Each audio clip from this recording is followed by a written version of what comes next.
Hello welcome everyone, आप सभी का हमारे यूट्यूब चैनल सिविल जंक्शन पर स्वागत है। हम आप लोगों के लिए आरआरबी जेईई शिफ्ट 2 के लिए जो सिविल की गोली का जो क्वेश्चन बैंक है आरआरबी का, उसका सभी सब्जेक्ट जो है कंप्लीट कर रहे हैं, जिसमें हम लोग बहुत सारे सब्जेक्ट कंप्लीट कर चुके हैं। आज के इस वीडियो लेक्चर में हम लोग जो है स्ट्रेंथ ऑफ मटेरियल जो सब्जेक्ट है, ठीक है, जो सोम आपका सब्जेक्ट है, उसके क्वेश्चन जो कि आपका डिफरेंट रेलवे के एग्जाम में आए हुए हैं, उन सभी का डिटेल में सॉल्यूशन हम देखेंगे। पूरे थ्रू आउट द वीडियो आप लोग बने रहिएगा, एक एक क्वेश्चन को हम लोग डिटेल में देखने वाले हैं। बाकी ये हमारी बुक है जो कि आपका सिविल की गोली का जो आरआरबी जेईई का आपका जो है एसएससी का जो है आपका प्रीवियस ईयर क्वेश्चन का बुक है। इसमें जितने भी आरआरबी का अब तक के एग्जाम हुए हैं, सारे आपके क्वेश्चन जो है इस बुक में आपको अवेलेबल हैं, बिल्कुल डिटेल सॉल्यूशन में, सब्जेक्ट वाइज, चैप्टर वाइज। तो आप लोग इसे परचेज कर सकते हैं, या इसका ई बुक जो है वो भी आपकी सिविल की गोली जो ऐप है उस पर अवेलेबल है, तो आप लोग वहाँ भी परचेज कर सकते हैं। अब चलिए स्टार्ट करते हैं अपने पहले चैप्टर को। पहला चैप्टर है आपका प्रॉपर्टीज़ ऑफ मटेरियल। पहला क्वेश्चन का है the property of a material by which it can be rolled into sheet is called. Correct, आपका मटेरियल की वह प्रॉपर्टी जिसके कारण उसको एक थिन शीट में हम लोग रोल कर सकते हैं, उसको क्या कहेंगे। ठीक है, अब यहाँ पर डिफरेंट मटेरियल्स की प्रॉपर्टीज़ हैं, थोड़ी बहुत उनके बारे में देखते हैं। ठीक है, अच्छा यदि हम मेलेबिलिटी की बात करते हैं तो मेलेबिलिटी क्या होता है। मेलेबिलिटी आपके किसी भी मटेरियल की वह प्रॉपर्टी होती है जिसके कारण हम क्या कर सकते हैं, अपने मटेरियल को, जिसके होने से हम मटेरियल क्या कर सकते हैं, हम अपने मटेरियल की हैमरिंग कर सकते हैं और उनको रोल कर सकते हैं अपनी सीट में। ठीक है, उनको सीट में हम रोल कर सकते हैं, और ये विदाउट रप्चर होना चाहिए। ये आपका विदाउट रप्चर होता है, कोई रप्चर वहाँ पर देखने को नहीं मिलता है। तो ये होता है मेलेबिलिटी, और ये प्रॉपर्टी जनरली जैसे जैसे टेम्परेचर इंक्रीज करते हैं, ये प्रॉपर्टी आपकी जो इंक्रीज हो जाती है। ठीक है, याद रखेंगे। अब मेलेबिलिटी की यदि हम बात करते हैं तो यहाँ पर लार्ज डिफॉर्मेशन आपका जो है देखने को मिलता है आपके मटेरियल में, और वहाँ पर कोई आपका जैसे आपने कंप्रेसिव फोर्स लगाया आपका डिफॉर्मेशन दिखना शुरू हो जाता है, बट वहाँ पर रप्चर नहीं होता। तो ये होता है आपका मेलियाबिलिटी। ठीक है, जैसे यदि हम एग्जांपल की बात करते हैं तो आपका लेड हो गया, या आपका सॉफ्ट स्टील हो गया, रॉट आयरन हो गया, ठीक है, आपका कॉपर हो गया, एल्यूमिनियम हो गया, ये आपका जो है इनके पास मेलेबिलिटी होती है। ठीक है, अच्छा यदि हम बात करते हैं डक्टिलिटी की, डक्टिलिटी भी एक प्रॉपर्टी मटेरियल। डक्टिलिटी क्या होता है, डक्टिलिटी आपके मटेरियल की वह प्रॉपर्टी होती है जो कि आपके मटेरियल को इलोंगेट होने के लिए जो एबिलिटी प्रोवाइड करता है। ठीक है, मतलब आपका रप्चर से पहले जो एक पॉइंट तक उसको इलोंगेट कर सकती है, ये उसकी क्या होती है, उसकी आपकी डक्टिलिटी होती है। बट ब्रिटलनेस की यदि हम बात करते हैं तो ब्रिटलनेस क्या होता है मटेरियल का, तो आपका स्ट्रेन रप्चर जहाँ पर जो small compare to ductile material होता है, और ब्रिटल मटेरियल जो होती है वहाँ पर आपका फेल्योर जो है तुरंत देखने को मिलता है। ब्रिटल मटेरियल की बात करते हैं तो ये डक्टाइल का ठीक उल्टा होता है। ठीक है, छोटा सा डिफॉर्मेशन आया और वहाँ पर फ्रैक्चर आपको देखने को सडनली मिलता है, तो ये होता है आपका ब्रिटल मटेरियल। ऐसे इलास्टिसिटी दे रखा है, इलास्टिसिटी की यदि हम बात करते हैं तो कोई भी मटेरियल है उसकी वह प्रॉपर्टी जब उस पर हम लोड लगा रहे हैं, ठीक है, यदि हम उसको, यदि मान लीजिए उसको हम लोड लगा रहे हैं तो उसमें डिफॉर्मेशन देखने को मिलेगा, जैसे लोड हटाएंगे वो अपने शेप को रिगेन कर लेगा, तो वो उसकी इलास्टिसिटी होती है। तो यहाँ क्या कह रहा है कि थीन सीट में हम लोग चेंज कर सकते हैं, तो वो क्या हो जाएगा आपका मेलिएबिलिटी। तो ऑप्शन नंबर डी करेक्ट हो जाएगा। नेक्स्ट क्वेश्चन करा in SI system unit of stress is. करा एसआई सिस्टम में जो है आपका स्ट्रेस का यूनिट क्या होता है। अच्छा स्ट्रेस की यदि हम बात करते हैं सिग्मा की, क्या होता है आपका लोड अपॉन एरिया P/A। ठीक है, यदि हम लोड की बात करते हैं क्या होता है आपका न्यूटन, और एरिया की बात करते हैं तो मीटर स्क्वायर। तो क्या हो जाएगा आपका न्यूटन पर मीटर स्क्वायर। तो ऑप्शन नंबर सी करेक्ट हो जाएगा। नेक्स्ट क्वेश्चन आपका क्या कह रहा है कि अर्थक्वेक कॉज डैमेज व्हेन। कह रहा है कि अर्थक्वेक आपको जो है कब डैमेज करता है। अच्छा यदि हम बात करते हैं अर्थक्वेक की बात करते हैं तो अर्थक्वेक जब आता है उसमें सिस्मिक वेव्स जो होती हैं वो जनरेट होती हैं, जो कि क्या करते हैं ग्राउंड को आपको जो है सेक करती हैं, और ये स्ट्रक्चर या जो आपका सरफेस मटेरियल है उस पर क्या करेंगी, आपको एक स्ट्रेस जो है एक्सर्ट करेंगी। और जब ये स्ट्रेस आपके जो मटेरियल है उसके स्ट्रेंथ से ज़्यादा हो जाएगा तो आपका मटेरियल क्या हो जाएगा, डिफॉर्म हो जाएगा, वहाँ पर क्रैक या कोलैप्स देखने को मिलेगा। तो डैमेज कब होगा, जब आपका स्ट्रेस जो है वो एक्सीड कर जाएगा, जो है सिस्मिक जो वेव्स हैं उनके कारण जो स्ट्रेस आ रहा है, यदि वो आपका स्ट्रेंथ ऑफ मटेरियल से एक्सीड कर जाएगा तो वहाँ पर डैमेज देखने को मिलेगा। तो ऑप्शन बी करेक्ट हो जाएगा।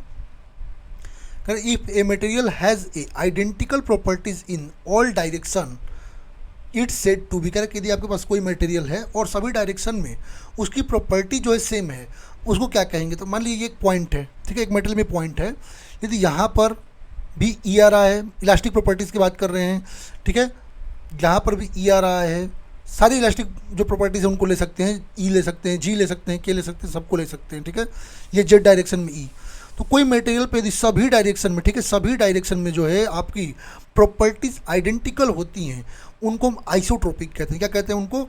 आइसोट्रोपिक कहते हैं। जैसे अब ग्लास हो गया, मेटल्स हो गया, ठीक है, ये सब क्या है? आइसोट्रोपिक मटेरियल्स होती हैं। बट ऐसे मटेरियल्स, ठीक है, ऐसे मटेरियल जिनका जो है आपका एक पॉइंट लेते हैं और उस गिवन पॉइंट पर जो है डिफरेंट डायरेक्शन में डिफरेंट प्रॉपर्टीज़ देखने को मिलती हैं, ठीक है।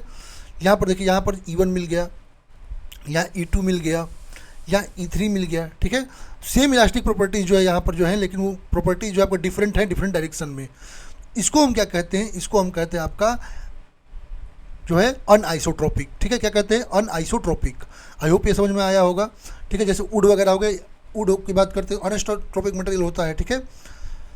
यहाँ पर सही ऑप्शन क्या हो जाएगा आपका? अच्छा, एक और है ऑर्थोट्रोपिक के लिए हम बात करते हैं, जब मटेरियल जो है डिफर अलोंग 3 म्यूचुअल ऑर्थोगोनल जो है एक्सेस जो है वहाँ पर सिमेट्री पर रोटेट करती हैं और वहाँ पर डिफरेंट प्रॉपर्टीज होता है, ये आपका ऑर्थोगोनल होता है। बट यहाँ पर यदि हम बात करते हैं तो क्या हो जाएगा? आइसोट्रोपिक हो जाएगा। कहते if the modulus of elasticity is zero the material is said to be. कह यदि आपका मॉडुलस ऑफ इलास्टिसिटी या मटेरियल का जीरो हो जा रहा है तो मटेरियल क्या हो जाएगा, ठीक है। अब एक चीज़ समझिएगा, यदि मॉडुलस ऑफ इलास्टिसिटी की बात कर रहे हैं, कह रहा है जीरो हो जाए, समझिएगा यहाँ पर यदि मॉडुलस ऑफ इलास्टिसिटी की बात करते हैं क्या होता है, तो यदि आपका हम आपको पता है क्या होता है आपका स्ट्रेस की यदि हम बात करते हैं, स्ट्रेस क्या होता है? स्ट्रेस जो होता है आपका डायरेक्टली प्रोपोर्शनल होता है किसके? स्ट्रेन के। और यदि हम इलास्टिक कांस्टेंट लेते हैं तो इक्वल टू क्या आता है आपका? इक्वल टू आता है आपका stress upon strain, stress upon strain. और यदि कह रहा है कि ये आपका जीरो हो जाए, ठीक है, कह रहा है ई आपका यदि जीरो हो जाए, अब यदि मॉडुलस ऑफ इलास्टिसिटी या ई की वैल्यू जब जीरो हो जाती है, स्लोप ऑफ स्ट्रेस स्ट्रेन करो आपका क्या हो जाएगा? स्ट्रेट हॉरिजॉन्टल लाइन बनाएगा। क्या करेगा? स्लोप जो होगा स्ट्रेट हॉरिजॉन्टल लाइन बनाएगा।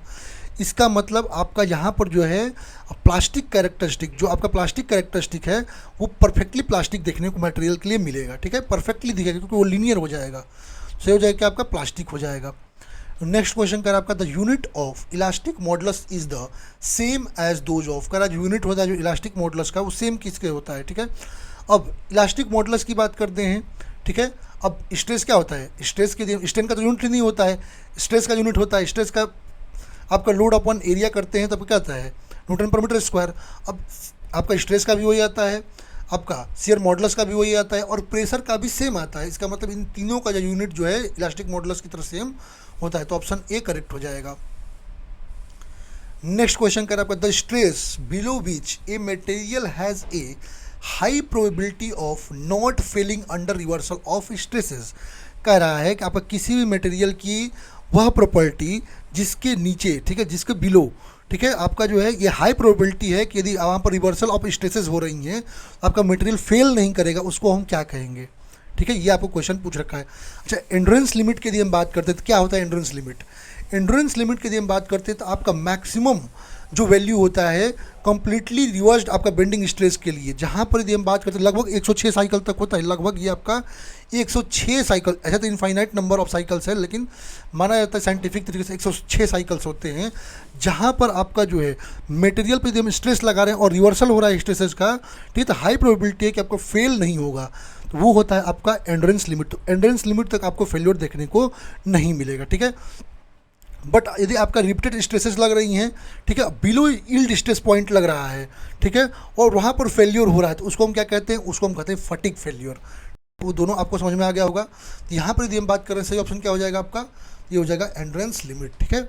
जहाँ पर आपका लार्ज नंबर ऑफ साइकिल आएगा तो भी वहाँ पर जो है फेल्योर तुरंत देखने को नहीं मिलेगा, मतलब फटीग फेल्योर देखने को नहीं मिलेगा। कितने पर? 106 तक लगभग नहीं मिलता है, इतने साइकिल्स तक, ठीक है। नेक्स्ट क्वेश्चन कह रहा है आपका cup and cone type fracture occurs in the case of. कह रहे जो cup and cone type fracture होता है आपको कब देखने को जो है आपका किस केस में मिलता है, ठीक है। अच्छा, cup and cone type fracture की यदि हम बात करते हैं, फेल्योर की यदि हम बात करते हैं, ये अपने मेंबर पर जब एक्सियल लोड लग रहा है और प्लेन जो है इंक्लाइंड है 45 डिग्री तक, तो वहाँ पर मैक्सिमम शियर देखने को मिलता है। और यहाँ पर यदि हम बात कर रहे हैं तो आपका कोई राउंड स्पेसिमेन है, ठीक है, यदि आपका स्पेसिमेन जो है आपका राउंड है, ठीक है, तो वहाँ पर जो है आपका जो कप एंड जो कोन टाइप फ्रैक्चर है वो आपको उस केस में देखने को मिलता है, ठीक है। तो कहाँ पर देखने को मिलता है? आपका राउंड स्पेसिमेन है तो वहाँ पर ये आपको देखने को मिलता है। सही ऑप्शन क्या हो जाएगा? Round specimen of ductile material, और ये डक्टाइल में देखने को मिलेगा, ठीक है। वहाँ पर नेकिंग वगैरह की डक्टाइल फ्रैक्चर आपका मेकिंग, आपका जो नेकिंग होती है वहाँ डक्टाइल फ्रैक्चर हो जाता है, ठीक है। वहाँ कप एंड कोन टाइप का आपका स्ट्रक्चर बन जाता है, वही आपका कप कोन फेलियर को बताता है। नेक्स्ट क्वेश्चन कह रहा है आपका the ratio of transverse strain to longitudinal strain under an axial load is known as, करेगा आपका एक्सियल लोड के अंडर यदि ट्रांसवर्स स्ट्रेन और लॉन्गिट्यूडनल स्ट्रेन जो है उनका रेशियो है तो उसको हम क्या कहेंगे। ठीक है, अब एक चीज़ यहाँ पर समझिए, यदि हम बात करते हैं क्या, यदि हम बात कर रहे हैं अपना पॉइजन रेशियो का, तो क्या होता है transfer strain to the longitudinal strain का जो रेशियो होता है उसको हम क्या कहते हैं, पॉइजन्स रेशियो। ठीक है, और पॉइजन्स रेशियो की यदि हम बात करते हैं तो पॉइजन रेशियो डिफरेंट मटेरियल के डिफरेंट है। ये आपको पॉइजन रेशियो को म्यू इक्वल टू क्या होगा, माइनस में, और माइनस में होता है lateral strain upon axial strain. ठीक है, या कह सकते हैं कि आपका lateral strain to the longitudinal strain, axial को लॉन्गिट्यूडनल भी कहते हैं। ठीक है, और ये आपका विद इन इलास्टिक लिमिट होता है, ये भी याद रखिए कहाँ तक, तो विद इन इलास्टिक लिमिट होता है। ठीक है, यहाँ पर यदि कॉर्क के लिए बात करते हैं तो आपका 0 आता है म्यू की वैल्यू, ग्लास के लिए 0.01 से 0.05 तक आता है। यदि कंक्रीट की बात करते हैं 0.1 से 0.2, इलास्टिक मटेरियल्स की बात करते हैं 0.25 से 0.42, माइल्ड स्टील के लिए 0.286। ठीक है, प्योर एल्युमिनियम के लिए आपका 0.33, रॉट आयरन के लिए 0.3, कॉपर के लिए 0.33 से लेकर 0.36, नायलॉन के लिए 0.4 और रबर के लिए 0.45 से 0.5 और ब्रास या ब्रॉन्ज के लिए 0.34। ठीक है, अच्छा यदि हम बात करें एक और चीज़, यदि बल्क मॉडुलस ऑफ इलास्टिसिटी आपसे पूछ दे तो वो क्या होता है, ये आपका रेशियो किसका होता है, बल्क मॉडुलस ऑफ इलास्टिसिटी यदि क्वेश्चन पूछ रहा है तो ये रेशियो किसका होता है, shear modulus stress to strain होता है। ठीक है, इसको हम शियर मॉडुलस भी कहते हैं आपका। ठीक है, इसको हम शियर मॉडुलस भी कहते हैं, स्ट्रेस टू स्ट्रेन का ये रेशियो होता है। ठीक है, shear stress to shear strain का, ठीक है sorry, shear stress to shear strain का रेशियो आपका बताता है बल्क मॉडुलस को। यदि हम बात करें यहाँ पर सही ऑप्शन क्या हो जाएगा, तो option number D Poisson's ratio. Next question का the ratio of compressive stress to volumetric strain is known as, कह जो कंप्रेसिव स्ट्रेन और वॉल्यूमेट्रिक स्ट्रेन जो है उसका रेशियो क्या कहलाता है। ठीक है, अब यदि हम बात कर रहे हैं आपका रेशियो, यदि आपका वॉल्यूमेट्रिक स्ट्रेन, एक चीज़ देखिए, यदि हम कंप्रेसिबिलिटी बीटा की बात करते हैं, बीटा इक्वल टू क्या होता है, कंप्रेसिबिलिटी की बात करें बीटा इक्वल टू क्या होता है आपका, बीटा इक्वल टू होता है volumetric strain to volumetric strain to आप कंप्रेसिव स्ट्रेस। ठीक है, इसका जो रेशियो की हम बात करते हैं ये क्या कहलाता है आपका, ये होता है आपका कंप्रेसिबिलिटी। अब एक चीज़, इसमें कंप्रेसिबिलिटी दे नहीं रखा है ऑप्शन में, और ये आपको उल्टा दे रखा है, देखिए compressive stress to volumetric strain दे रखा है। अब एक चीज़ पता है, यदि हम बल्क मॉडुलस ऑफ इलास्टिसिटी के की बात करते हैं, के इक्वल टू क्या होता है 1/बीटा। यदि हम के की बात करते हैं तो के इक्वल टू क्या होता है, के इक्वल टू 1/बीटा। 1/बीटा का मतलब क्या हो गया आपका, ये उल्टा कर दीजिए तो मतलब कॉम्प्रेसिव स्ट्रेस। ठीक है, compressive stress upon volumetric strain, volumetric strain, यही तो क्वेश्चन में पूछ रखा है। तो ये किसका क्या होता है आपका, किसको डिफाइन करता है, ये डिफाइन करता है bulk modulus of elasticity beta को। ठीक है, जब उल्टा कर दिए तो ठीक है, तो ये किसको बताएगा, बल्क मॉडुलस ऑफ इलास्टिसिटी को बताएगा। ठीक है, के को, सही ऑप्शन डी हो जाएगा। चलते नेक्स्ट क्वेश्चन पे, कहा है the term nominal stress in stress strain curve for mild steel implies, कह रहा है कि आपका जो है नॉमिनल स्ट्रेस जो है स्ट्रेस स्ट्रेन कर्व में माइल्ड स्टील के लिए क्या बताता है। नॉमिनल स्ट्रेस की यदि हम बात करते हैं तो ये आपका क्या होता है, ये आपका इंजीनियरिंग स्ट्रेस भी होता है। ठीक है, और नॉमिनल स्ट्रेस की यदि हम बात करते हैं तो ये आपका एक्सप्रेशन होता है किसका, फोर्स टू लोड का जो लोड अपन फोर्स या लोड कह लें अपन एरिया जो पर यूनिट एरिया पर लग रही है, ये आपका नॉमिनल स्ट्रेस होता है। क्या होता है ये आपका लोड अपॉन ओरिजिनल एरिया। ठीक है, और एक्चुअल स्ट्रेस की बात करते हैं तो क्या होता है लोड अपॉन एक्चुअल एरिया। हम एक्चुअल तो लेते नहीं, हम एवरेज ले लेते हैं। ठीक है, सो ऑप्शन क्या हो जाएगा, आपका एवरेज स्ट्रेस होता है, हम एक्चुअल तो ले नहीं पाते किसी मटेरियल के लिए, एवरेज लेते हैं। नेक्स्ट क्वेश्चन कर आपका the negative ratio of transverse to axial strain is called as, का ट्रांसवर्स टू एक्सियल स्ट्रेस है उसका निगेटिव रेशियो क्या कहलाएगा, ऊपर बता चुका हूँ। पॉइजन रेशियो जो होता है आपका ट्रांसवर्स टू एक्सियल स्ट्रेन होता है आपका, और ये आपका निगेटिव होता है। सही ऑप्शन क्या हो जाएगा, पॉइजन रेशियो, तो ऑप्शन नंबर सी करेक्ट हो जाएगा। नेक्स्ट कर the property of a material which allows it to be deformed rapidly without rupture, without elastic rebound and without volume changes is called as, कह रहा है material की वह property जहाँ पर आपका डिफॉर्मेशन रैपिडली होगा, विदाउट रप्चर होगा, विदाउट इलास्टिक रिबाउंड होगा और विदाउट वॉल्यूम चेंज होगा। तो कोई भी मटेरियल कैरेक्टरिस्टिक जो है जहाँ पर आपका इन इलास्टिक स्ट्रेन जो है वहाँ पर बियॉन्ड आपका इलास्टिक लिमिट जा रहा है, और प्लास्टिसिटी यदि हम बात करें तो प्लास्टिसिटी ही वह प्रॉपर्टी होती है मटेरियल की जहाँ पर जो है आपका डिफॉर्मेशन रैपिडली आपका बिना रप्चर, बिना इलास्टिक रिबाउंड और बिना वॉल्यूम के चेंज के होता है। तो ऑप्शन डी प्लास्टिसिटी करेक्ट हो जाएगा। नेक्स्ट क्वेश्चन कर आपका, if a substance resist shear stress by elastic deformation then the substance is, क्या कि सब्सटेंस है जो कि शियर स्ट्रेस को रेसिस्ट करे बिना किसी इलास्टिक डिफॉर्मेशन के, उस सब्सटेंस को क्या कहेंगे, ठीक है। यदि हम सॉलिड की बात करते हैं तो सॉलिड की यदि हम बात, सॉलिड क्या करता है, आपका शियर स्ट्रेस को रेसिस्ट करता है बिना किसी इलास्टिक डिफॉर्मेशन के, तो आप कोई इलास्टिक डिफॉर्मेशन आपको जो है सॉलिड में देखने को नहीं मिलता है। और यदि आप कोई स्ट्रेस अप्लाई कर रहे हैं और वहाँ पर जो आपका मोशन स्टार्ट हो जा रहा है तो फ्लूइड हो जाता है, ठीक है। आप डिफॉर्मेशन कंटिन्यूसली देखने को मिलता है तो फ्लूइड हो जाता है, तो जो रेसिस्ट कर ले रहा क्या होगा, सॉलिड। तो ऑप्शन नंबर सी करेक्ट हो जाएगा। नेक्स्ट कह रहा है if a material shows different properties in different direction, क्या बताया था, ठीक है। कह रहा है then it is called as, ऊपर बता भी चुका हूँ, यदि कोई मटेरियल है वो डिफरेंट प्रॉपर्टीज़ को डिफरेंट डायरेक्शन में बता रहा है, ठीक है, E1 E2 E3, उसको क्या कहते हैं, तो उसको कहते हैं अनआइसोट्रोपिक। ऑप्शन नंबर सी करेक्ट हो जाएगा, ऊपर बता चुका हूँ, इसको क्या कहेंगे, अनआइसोट्रोपिक।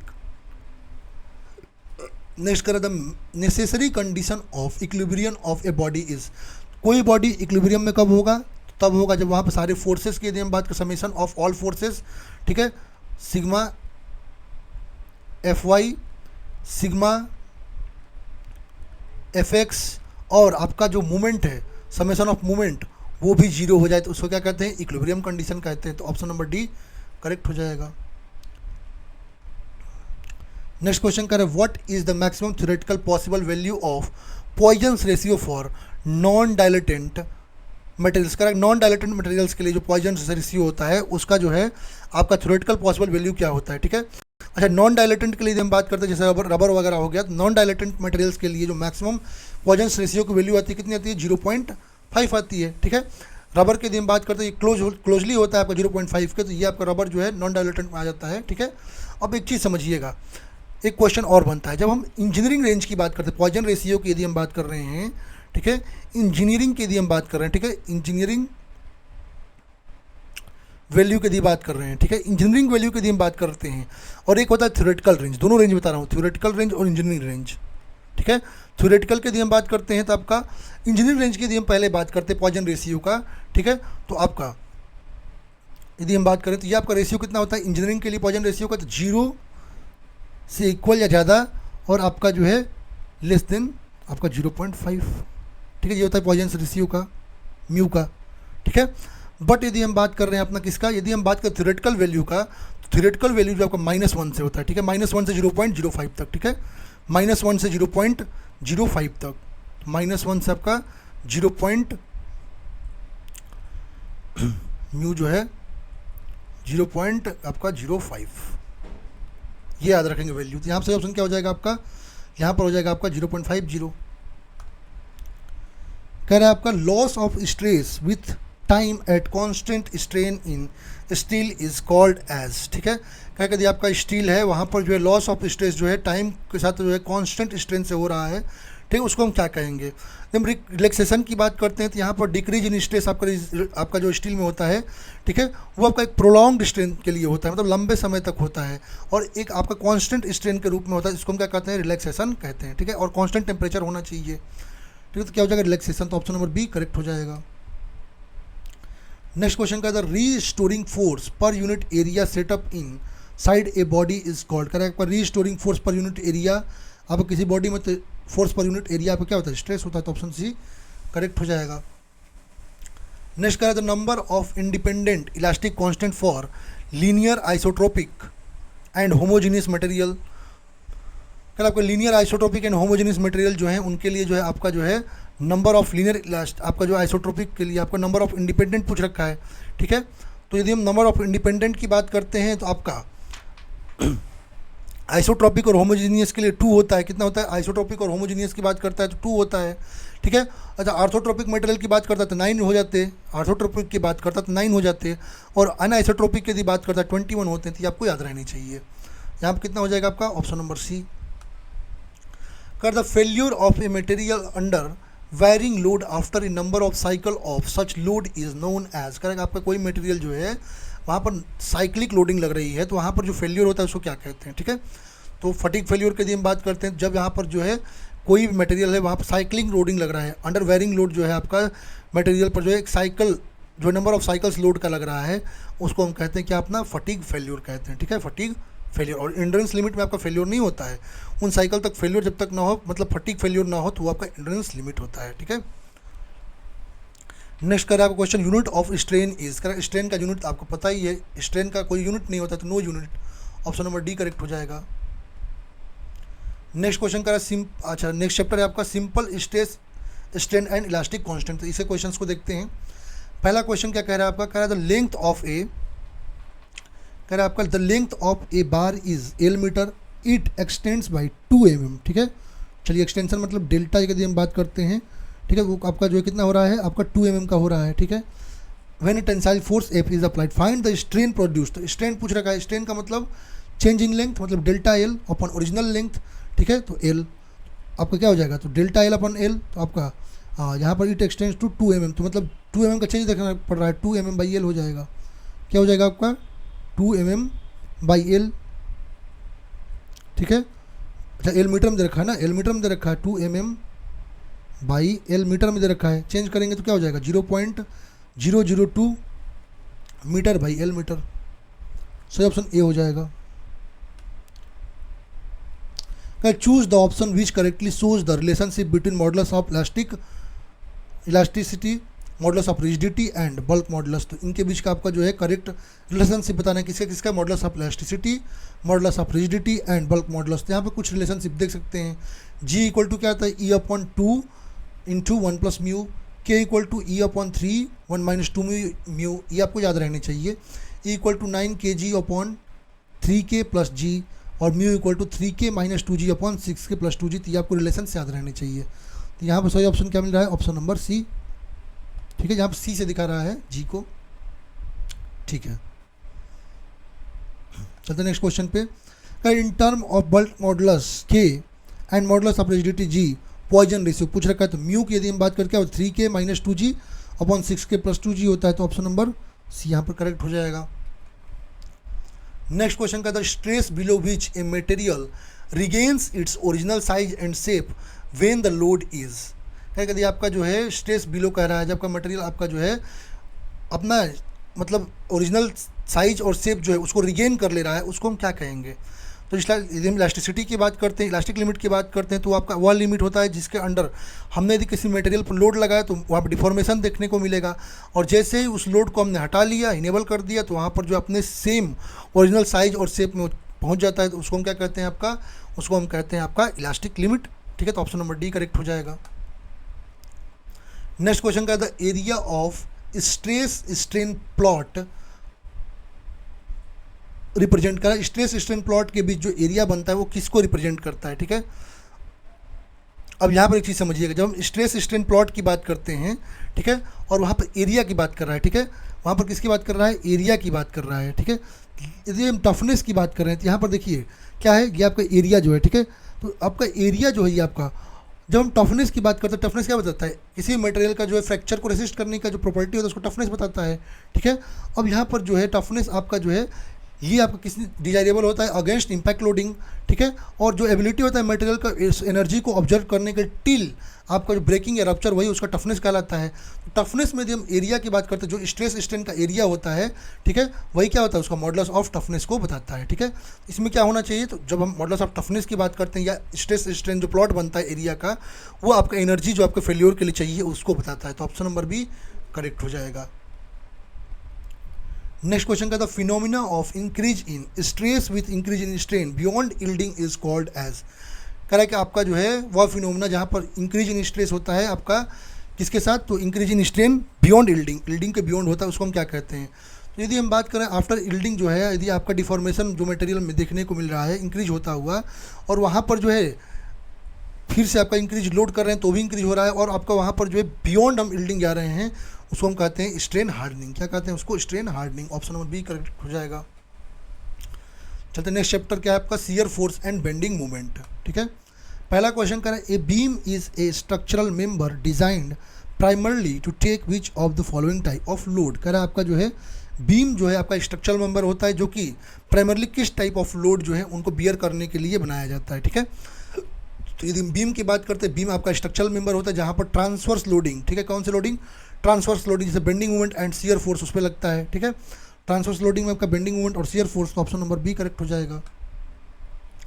नेक्स्ट करें ए simply supported beam of length L, करें आपका सिंपली सपोर्टेड बीम है इसका लेंथ एल है, ठीक है, और वहाँ पर लोडिंग जो यूनिफॉर्मली डिस्ट्रीब्यूटेड लोड है वहाँ पर, ठीक है, यूनिफॉर्म आपका डिस्ट्रीब्यूटेड लोड है, और कह रहा डब्ल्यू पर यूनिट लेंथ वहाँ पर जो है आपका जो है लोड है। मैक्सिमम बेंडिंग मोमेंट क्या होगा आपको पता है, जब हम बात करते हैं अपना सिंपली सपोर्टेड बीम, ये याद रहना चाहिए केस, ठीक है, जब सिंपली सपोर्टेड बीम की बात कर रहे हैं और उस पर यूनिफॉर्मली डिस्ट्रीब्यूटेड लोड लगा हुआ है थ्रू आउट द लेंथ, तो वहाँ पर आपका जो मैक्सिमम आपका जो है बेंडिंग मोमेंट आता है, ठीक है, ये आपका मैक्सिमम बेंडिंग मोमेंट आता है, वो आता है आपका WL²/8, ठीक है, तो ऑप्शन नंबर बी करेक्ट हो जाएगा। नेक्स्ट करें आपका the point where the bending moment is zero called, correct, वह पॉइंट जहाँ पर बेंडिंग मोमेंट जीरो है तो उसको क्या कहते हैं, ठीक है, तो पॉइंट जहाँ पर बेंडिंग मोमेंट जीरो हो जाए या अपना साइन जो है चेंज करने लगे, ठीक है, तो उसको क्या कहते हैं, पॉजिटिव से निगेटिव या निगेटिव से पॉजिटिव आने लगे तो उसको हम कहते हैं आपका पॉइंट ऑफ कॉन्ट्राफ्लेक्चर, क्या कहते हैं उसको, पॉइंट ऑफ कॉन्ट्राफ्लेक्चर, कह रहा point of contraflexure is the point which sign changes होता है, ठीक है, आपका किसके लिए, ठीक है, तो बेंडिंग मोमेंट के लिए साइन चेंज होता है, दोनों के लिए सेम बात हो गया, ठीक है, तो वही बात है। और पॉइंट ऑफ इन्फ्लेक्शन क्या होता है, जहाँ पर जो है आपका डिफ्लेक्टेड सेट ऑफ बीम जो है उसका कर्वेचर चेंज होने लगता है, कॉन्केव से कॉन्वेक्स या उस कॉन्वेक्स से कॉन्केव जाने लगे तो उसको पॉइंट ऑफ इन्फ्लेक्शन कहते हैं। यहाँ पर सही ऑप्शन आपको पता चल गया। नेक्स्ट क्वेश्चन का the bending movement diagram of A simply supported beam carrying uniformly distributed load over it entire span, कह रहा है कि सिंपली सपोर्टेड बीम है और अपने पूरे इंटायर स्पैन पर जो है उसका जो है यूनिफॉर्मली डिस्ट्रीब्यूटेड लोड लग रहा है, ठीक है, तो आपका जो है वहाँ पर जो डायग्राम बनेगा वो कैसा बनेगा। एक चीज़ समझिएगा, हमेशा जनरल रिलेशनशिप समझिएगा, जब शियर फोर्स की बात कर रहे हैं, ठीक है, तो हायर देन आपका लोडिंग डायग्राम मिलता है, 1 डिग्री हायर जाएगा, लोडिंग डायग्राम से 1 डिग्री हायर जाता है शियर फोर्स के लिए। बेंडिंग मूवमेंट के लिए हम बात करते हैं शियर फोर्स से 1 डिग्री ज़्यादा जाएगा, और यूनिफॉर्मली डिस्ट्रीब्यूटेड लोड की बात करते हैं तो वहाँ पर जो है आपका, ठीक है, वहाँ पर बेंडिंग मूवमेंट से 1 डिग्री ज़्यादा आपको जाता है, ठीक है, ये आपको समझना चाहिए। यदि हम बात करें बेंडिंग मूवमेंट आपका यहाँ पे देखिए, यदि हम पॉइंट लोड लग रहा है तो आपका SFD आपका क्या हो जाएगा, रेक्टेंगुलर हो जाएगा, मतलब कोई यहाँ पर जो है आपका पावर नहीं है, ठीक है, बट BMD की बात करते तो 1 पावर बढ़ा दीजिए तो क्या हो जाएगा, आपका ये ट्राइंगल या इंक्लाइंड स्ट्रेट लाइन देखने को मिलेगा, ठीक है, यहाँ पर केवल एक यूनिफॉर्म हॉरिजॉन्टल लाइन देखने को मिलेगा, यहाँ पर कुछ ऐसे देखने को मिलेगा।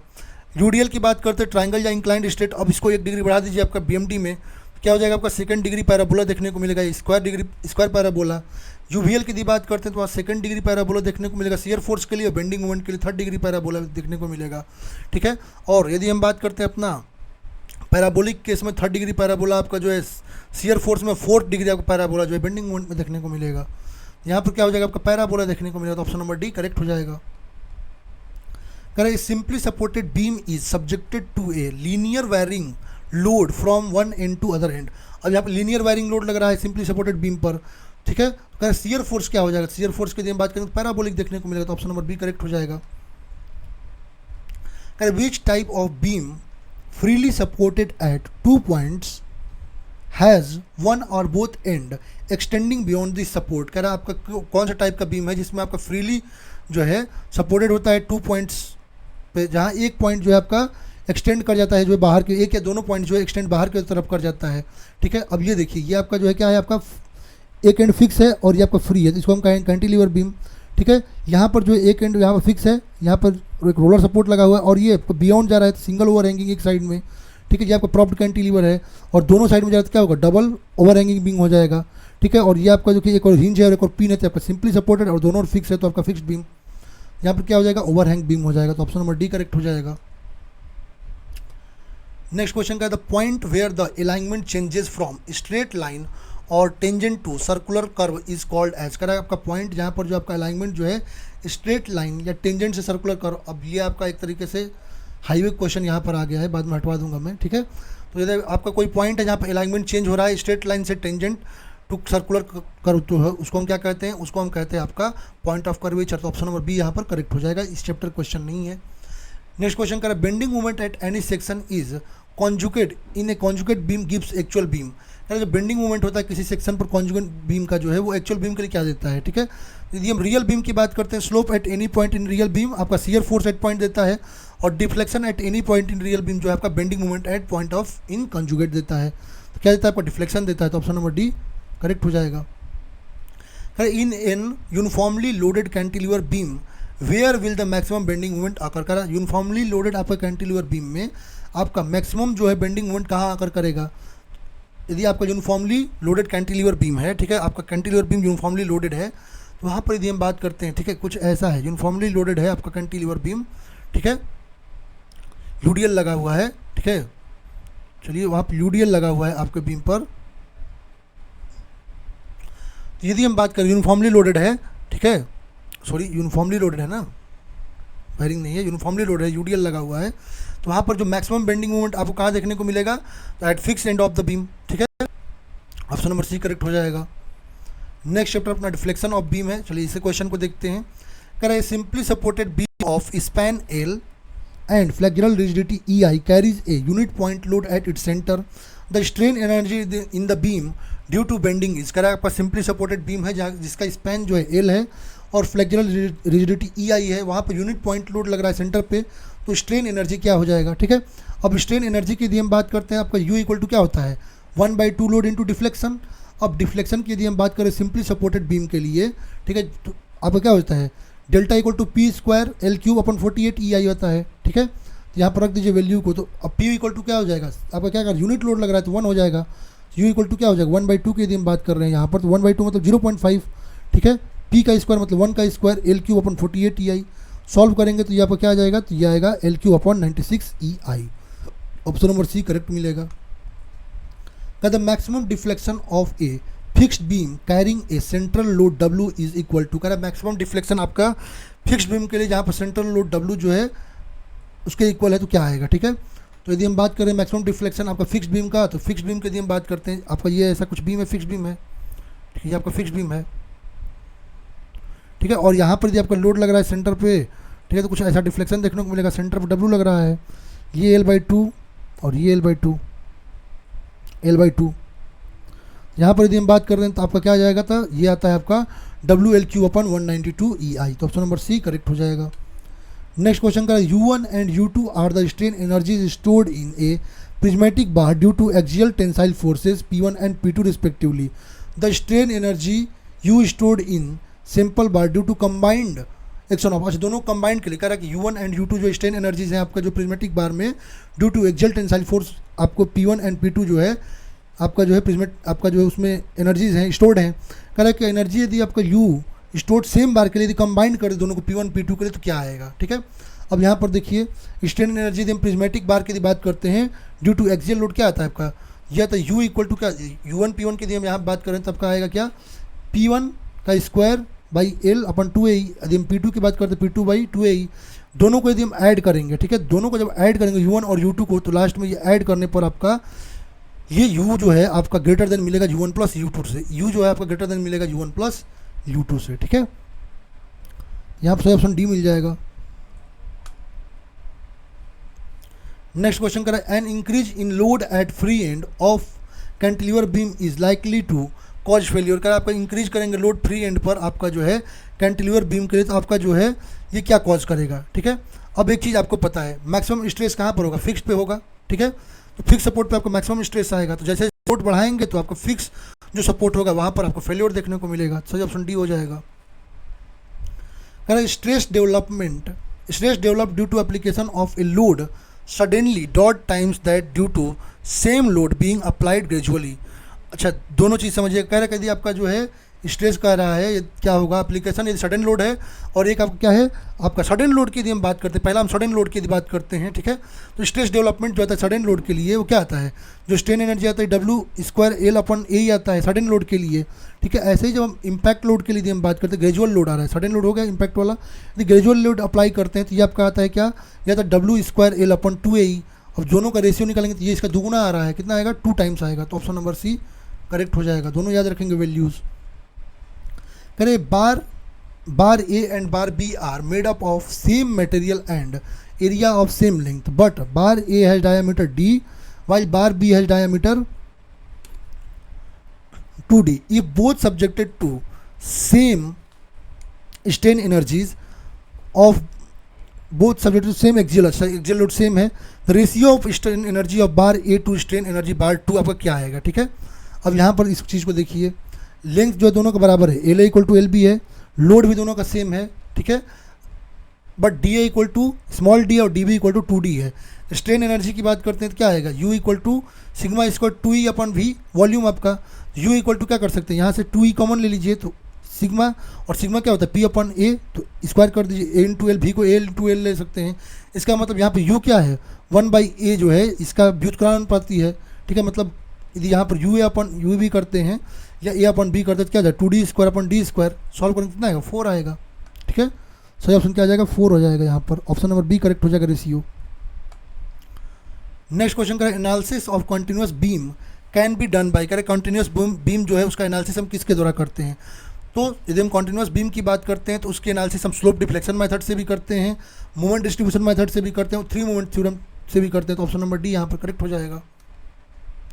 करें find the deflection of the free end of A cantilever beam carrying concentrated point load at the free and. करें यदि आपका जो है फ्री एंड पर कॉन्सेंट्रेटेड पॉइंट लोड दे रखा है आपका किसके लिए, तो आप कैंटिलीवर बीम के लिए, ठीक है। तो आपका डिफ्लेक्शन पूछ रखा है, तो यहाँ पर डिफ्लेक्शन की बात करते हैं, कैंटिलीवर के लिए पॉइंट लोड लग रहा है फ्री एंड पर PL³ अपॉन 3EI, और स्लोप आपका PL स्क्वायर अपॉन 2EI आ जाएगा। तो ऑप्शन नंबर सी करेक्ट हो जाएगा।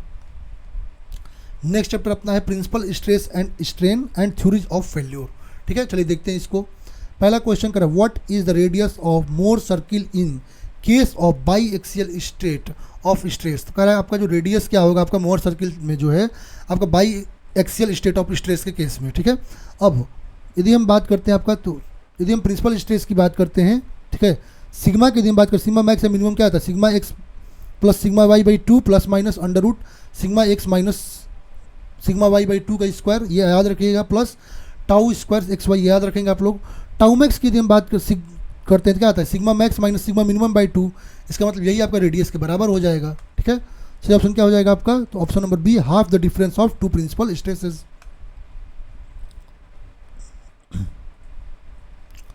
नेक्स्ट क्वेश्चन कर आपका, at a point in a steel member major and minor principal stresses are 1000 kilometre square and minor principal stress, अच्छा minor principal stress इतना, major okay, principal stress is compressive if uniaxial tensile yield stress is 1500 kg per centimetre square, then magnitude of minor principal stress, अच्छा वो पूछ रहा है according to maximum strain energy theory पूछ रखा है, ठीक है। तो यदि मैक्सिमम स्ट्रेन एनर्जी थ्योरी की बात करते हैं तो वहाँ पर जो है क्या आता है, टाउ मैक्स की यदि हम बात करते हैं वहाँ पर टाउ मैक्स क्या आता है, वहाँ पर दे रखा है सिग्मा वाई बाई 2 आता है, ठीक है, नो फेल्योर के लिए, फॉर नो फेल्योर।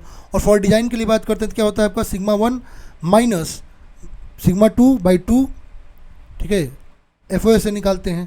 तो यहाँ पर क्या हो जाएगा, वैल्यू को रखिए, तो इसको जो करेंगे तो प्लस हो जाएगा ना, ये सिग्मा 1 और इसका वैल्यू कितना दे रखा है सिग्मा 2 का 1000 प्लस 1000 बाई, यदि हम बात करते हैं तो ये कितना दे रखा है 1500 दे रखा है ना, इसकी वैल्यू कितनी दे रखी है सिग्मा वाई बाई 2 का 1500, इसको मल्टीप्लाई इधर करेंगे तो कितना आ जाएगा, सिग्मा 1 इक्वल टू आएगा आपका 500 kg पर मीटर स्क्वायर, माइनस कर लेंगे।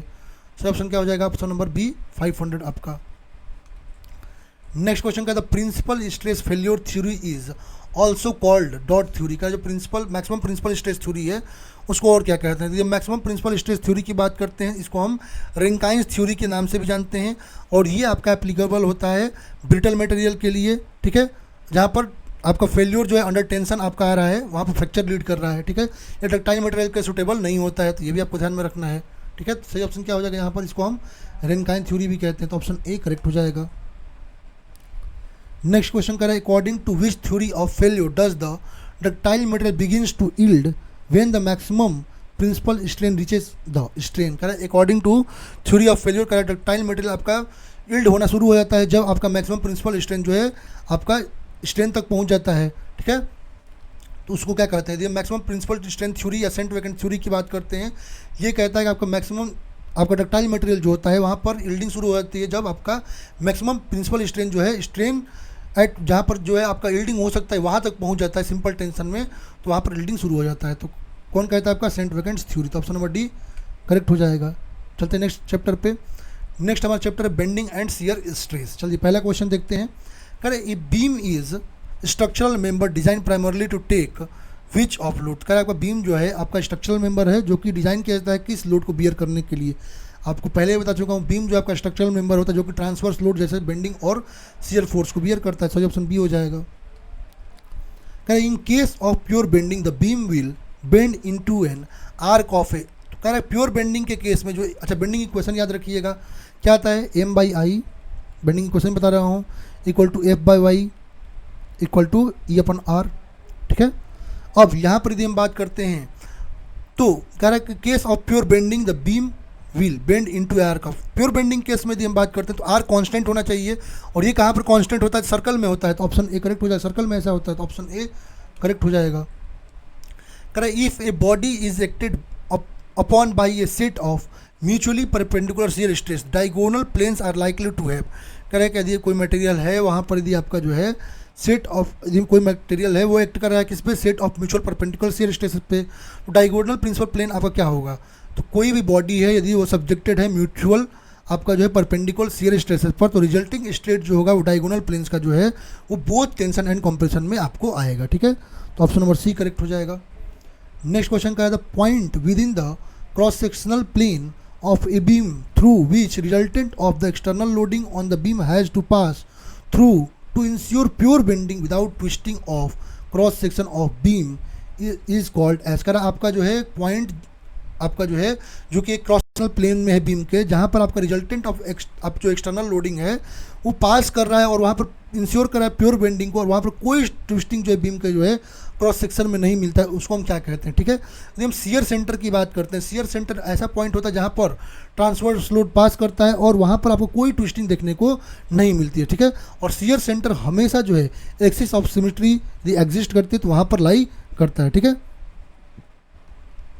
यहाँ पर ये सब शियर आपको देख सकते हैं, यहाँ पर ऑप्शन क्या होगा, शियर सेंटर। नेक्स्ट क्वेश्चन का distance of a point where the whole area of a body is assume to be concentrated from a given axis, तो किसी गिवन एक्सिस से कह रहा है आपका पॉइंट जहाँ पर बॉडी का होल एरिया हम कॉन्सेंट्रेटेड मान रहे हैं उसको क्या कहते हैं, तो रेडियस ऑफ गायरेशन की यदि हम बात करते हैं तो आपका डिस्टेंस होता है इंटायर एरिया जो है जहाँ पर आपका जो है सेम मूवमेंट ऑफ इनर्शिया वहाँ पर ओरिजिनल एरिया पर देखने को मिलता है और सारा लोड उसके अराउंड जो है आपका जो है लगता है, तो क्या होता है आपका, वो होता है आपका रेडियस ऑफ गायरेशन होता है, ठीक है। क्या होता है, रेडियस ऑफ गायरेशन वहाँ पर देखने को मिलता है, आई इक्वल टू एम के होता है वहाँ पर। ऑप्शन नंबर डी करेक्ट हो जाएगा।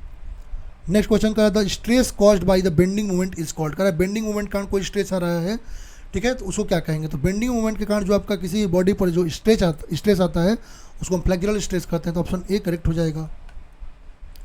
नेक्स्ट क्वेश्चन का the number which is subjected to bending is called, कह रहा है आपका जो है मेंबर पर जो है बेंडिंग लग रहा है उस मेंबर को क्या कहेंगे, तो जिस मेंबर पर बेंडिंग लगेगा वो आपका बीम होगा, ठीक है। बेंडिंग और शियर फोर्स बीम पे आता है, तो ऑप्शन नंबर डी करेक्ट हो जाएगा। नेक्स्ट हमारा चैप्टर है कॉलम। पहला क्वेश्चन का है the slenderness ratio of A compression member is, कह रहा है सिलेंडरनेस रेशियो जो होता है कंप्रेशन मेंबर क्या होता है, ठीक है। अब सिलेंडरनेस रेशियो की हम बात करते हैं तो आपको पता ही है सिलेंडरनेस रेशियो क्या होता है, effective length to the least lateral dimension, ठीक है। यदि शॉर्ट कॉलम है तो उसके लिए जो है आपका लेस देन 12 हो जाएगा और लॉन्ग कॉलम के लिए आपका ग्रेटर देन इक्वल टू 12 हो जाएगा, ठीक है। तो यहाँ पर सही ऑप्शन क्या हो जाएगा, effective length upon least lateral direction, option number A correct हो जाएगा। कह रहे in a situation where torsion is dominant which of the following is desirable section, कह रहा है आपका जिस सिचुएशन में जहाँ पर जो टॉर्जन आपका डोमिनेंट है, ठीक है, तो आपका डिजायरेबल सेक्शन क्या हो जाएगा, तो जिन सेक्शन पर आपका टॉर्जन रेसिस्टेंस के लिए हम बात करते हैं ये आपका होलो सर्कुलर शाफ्ट के लिए सबसे बेस्ट सेक्शन होता है, ठीक है। यहाँ पर जो एरिया ऑफ सेक्शन होता है वो आपका क्या होता है, वहाँ पे बॉक्स सेक्शन जो है उसके लिए सुटेबल होता है, ठीक है। क्या हो जाएगा, बॉक्स टाइप सेक्शन। कहते हैं effective length of a H metre high column with one end fixed and other end fixed, तो आपका एच मीटर दे रखा है, हाइट दे रखा है और एक एंड फिक्स और एक एंड फ्री है कॉलम का, तो यदि आपका एक एंड फिक्स है और एक एंड फ्री है तो आपका क्या हो जाएगा 2L मतलब 2H हो जाएगा, 2H। बोथ एंड हिंज होगा तो आपका क्या हो जाएगा L हो जाएगा, बोथ एंड फिक्स है तो इसका मतलब L/2 मतलब आपका 0.5 हो जाएगा, और वन एंड फिक्स्ड और वन एंड हिंज्ड है तो आपका L इफेक्टिव जो हो जाएगा 0.85 L हो जाएगा, ठीक है। और थ्योरेटिकली आपका देख सकते हैं यहाँ आपका 2L हो जाएगा जहाँ पर L/2 और आपका L/√2, यहाँ पर से ऑप्शन क्या हो जाएगा आपका, यहाँ पर हो जाएगा आपका 2H, option number A correct हो जाएगा। नेक्स्ट क्वेश्चन कर रहा है which one of the following is not assumption in deriving Euler's theory for a long columns, कर इनमें से जो है जब आइलर्स थ्योरी की बात करते हैं लॉन्ग कॉलम में तो कौन सा एजम्पशन नहीं है, ठीक है। अच्छा यदि हम एजम्पशंस की बात करते हैं आइलर थ्योरी का, यहाँ पर केवल लॉन्ग कॉलम्स के लिए एप्लीकेबल है, ठीक है, जहाँ पर केवल बकलिंग फेलियर हो रहा है, ये प्योर एक्सियल लोडिंग के लिए होता है, मटेरियल आपका आइसोट्रोपिक होमोजीनियस और लीनियर इलास्टिक होता है, ठीक है, ये आपका परफेक्टली स्ट्रेट होता है कॉलम, ठीक है, आफ्टर अनलोडिंग, और ये आपका आइलर फार्मूला आपका ये है आपका पी इक्वल टू आपका pi square E into I minimum upon L effective का स्क्वायर होता है, ठीक है। तो यहाँ पर पहला कह रहा है the section of the column is uniform throughout, सही बात है। Column is initially straight and loaded axially, सही बात है। The column fails in buckling alone, सही बात है। कह रहा है the column having hinged end only, नहीं ऐसा कुछ नहीं है, एंड्स कुछ भी हो सकते हैं, तो ऑप्शन डी करेक्ट हो जाएगा।